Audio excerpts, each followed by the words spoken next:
Hello everyone, welcome back to Aedes movie ముచ్చట్లు. ఎట్లున్నారు అందరూ? మంచిగా ఉన్నారా? ఇవాళ వీడియోలో మనం ఛాంపియన్ మూవీ గురించి మాట్లాడదాము. చాలా ముచ్చట్లు ఉన్నాయి మాట్లాడడానికి. అధికారం ఆధిపత్యం నుండి మొదలు పెడితే స్వేచ్ఛా స్వతంత్రం వరకు, బాంచన్ దొరా నుండి పటేల్ పట్వారీ వరకు, బైరాన్పల్లి యాస్ ప్రేమల కొలువు నుండి పోరాటాల గడ్డ వరకు, బాపు బిడ్డ నుండి బాయన్ కాకా వరకు, కలిసి బతకడం నుండి కలిసి చంపడం చావడం వరకు, కట్టు బొట్టు భాష యాస ఇట్లా మస్తు ముచ్చట్లు కవర్ చేసిండ్రు మూవీలా. సో అదే తరీకాలో మనం కూడా వీలైనన్ని పాయింట్స్ తక్కువ టైంలో కవర్ చేయడానికి ట్రై చేద్దాము. మీరు మాత్రం వీడియో కొస వరకు చూడండి.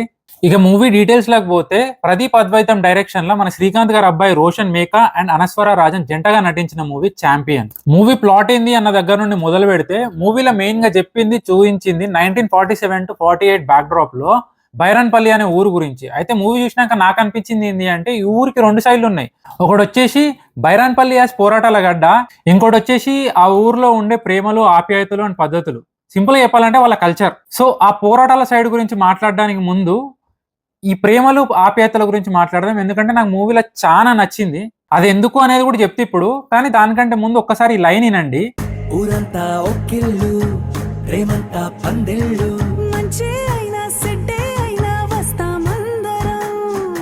ఊరంతా ఒక్కిళ్ళు ప్రేమంత పందిర్లు, మంచైనా చెడ్డైనా వస్తామందరం.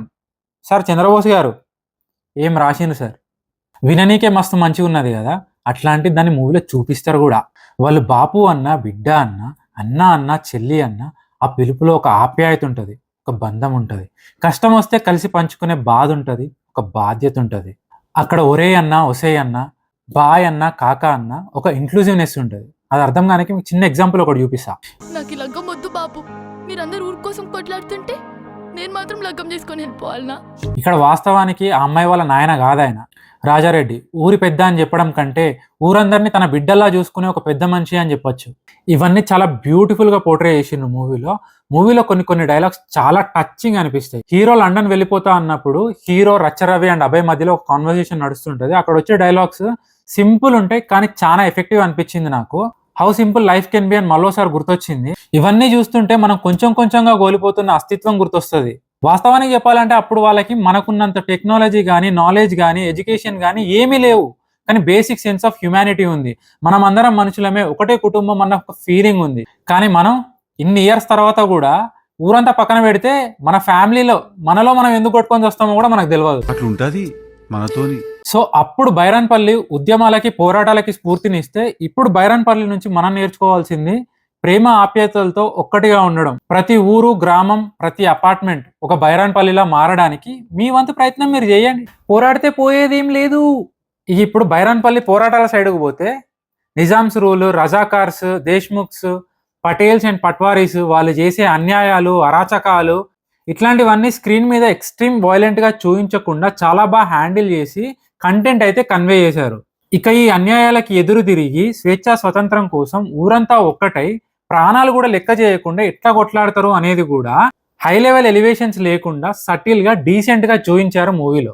సో ఈ స్టోరీ మొత్తాన్ని ఇంగ్లాండ్ పోయి ప్రపంచంలోనే పెద్ద ఫుట్బాల్ ప్లేయర్ కావడమే జీవితాశయంగా ఉన్న ఒక కుర్రాడు అనుకోకుండా బైరాన్పల్లి పోయి అక్కడ జనాల్లో ఒక్కడిలా వాళ్ళ ప్రేమలు, పోరాటాన్ని ఎట్లా పంచుకున్నాడు అనే పాయింట్ ఆఫ్ వ్యూలో ప్రజెంట్ చేశారు.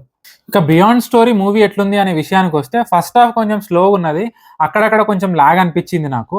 ఎమోషనల్ డ్రామా విషయానికి వస్తే రీసెంట్ టైమ్స్ లో ఈ ప్యాటర్న్ కొంచెం చేంజ్ అవుతున్నట్టు అనిపించింది నాకు. మొన్న గర్ల్ ఫ్రెండ్ మూవీ తీసుకున్నా, ఇవాళ ఛాంపియన్ మూవీ తీసుకున్నా, ఎమోషనల్ డ్రామాకి ఎక్కువ స్కోప్ ఉన్నా కానీ each and every scene or ఆ ఎపిసోడ్స్ టూ మచ్ స్ట్రెస్ చేసి హైలైట్ చేయకుండా ఒక సటిల్ ఫ్లోలో కంప్లీట్ చేసినట్టు అనిపించింది.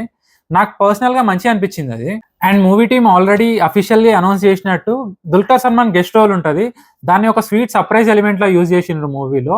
అండ్ ఆ రోల్ ద్వారా మన సమాజం ఎందుకు ఇట్లుంది అనే దానికి ఒక బ్యూటిఫుల్ మెసేజ్ కూడా ఇచ్చారు మూవీలో. ఇక యాక్టర్స్ అండ్ యాక్టింగ్ విషయానికి వస్తే, హీరో హీరోయిన్ పక్కన పెడితే మిగిలిన ఆర్టిస్ట్ అందరినీ చాలా బాగా చూస్ చేసుకున్నారు, ఆ యాస భాష, కట్టు బొట్టు సెట్ అయ్యేలాగా. సో దానివల్ల ఆ రోల్స్ అండ్ క్యారెక్టర్స్ కి వాళ్ళు బాగా సెట్ అయింది అనిపించింది. అండ్ పర్ఫార్మెన్స్ కూడా ఎవరి రోల్ కి తగ్గట్టు వాళ్ళు 100% న్యాయం చేసిండు. న్యాచురల్లీ కన్విన్సింగ్ అనిపించింది వాళ్ళ పర్ఫార్మెన్స్. హీరో రోషన్ కొన్ని చాలా బాగా చేసిండు, కొన్ని ఆయనకు సెట్ అవ్వలేదు అనిపించింది. ఆ ఫేస్ అండ్ యాక్టింగ్ లో ఆ మెచ్యూరిటీ ఇంకా రావాల్సింది అనిపించింది నాకు. హీరోయిన్ అనస్వర రాజన్ ఆ రోల్ కి సెట్ అయినట్టు అనిపించలేదు నాకు. లాస్ట్ క్లైమాక్స్ లో ఓకే గానీ ముందు హీరో సెండ్ ఆఫ్ ఇచ్చేటప్పుడు ఒక ఎమోషనల్ సీన్ ఉంటుంది, అక్కడ కూడా ఎక్స్ప్రెషన్స్ చాలా బ్లాంక్ అనిపించినాయి నాకు. ఓవరాల్ గా డబ్బింగ్ కూడా సెట్ అవ్వలేదు.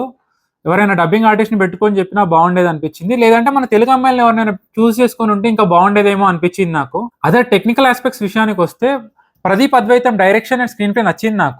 ఏదో ఒక్కదానికి స్టిక్ అవ్వకుండా ఈ పోరాటాలు, ప్రేమలు అండ్ ఫుట్బాల్ ఎలిమెంట్, నిజామ్స్, రజాకార్స్ ఇవన్నీ చాలా బ్యాలెన్స్డ్ గా చూపించినట్టు అనిపించింది. Mickey J mayor music one of the biggest plus points అని చెప్పొచ్చు మూవీకి. మూవీలో సాంగ్స్ అన్ని బాగున్నాయి, బ్యాక్గ్రౌండ్ స్కోర్ కూడా స్టోరీ అండ్ సిచ్యువేషన్స్ కి తగ్గట్టుండే, కొరియోగ్రఫీ కూడా సాంగ్స్ కి కొరియోగ్రఫీ కూడా చాలా బాగుండే.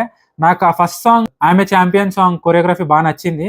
అందులో యూజ్ చేసిన ప్రాపర్టీస్ అప్పటి బ్యాక్ డ్రాప్ కి సెట్ అయ్యేటట్టు కొరియోగ్రఫీ అండ్ కెమెరా వర్క్ బాగా అనిపించింది నాకు.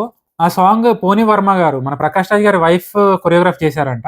బృందా మాస్టర్ కొరియోగ్రాఫ్ చేసిన సల్లంగుండాలే సాంగ్ కూడా బాగుంటది, లిరిక్స్ కి తగ్గట్టు అన్ని ఎలిమెంట్స్ కవర్ చేస్తూ బాగా చేశారు అది కూడా. సినిమాటోగ్రఫీ అండ్ తోటతరణి గారి ప్రొడక్షన్ డిజైన్ డీసెంట్లీ గుడ్ అనిపించింది, ఎందుకంటే ఎగ్జాక్ట్లీ ఆ 1947-48 వైబ్ అయితే రాలేదు.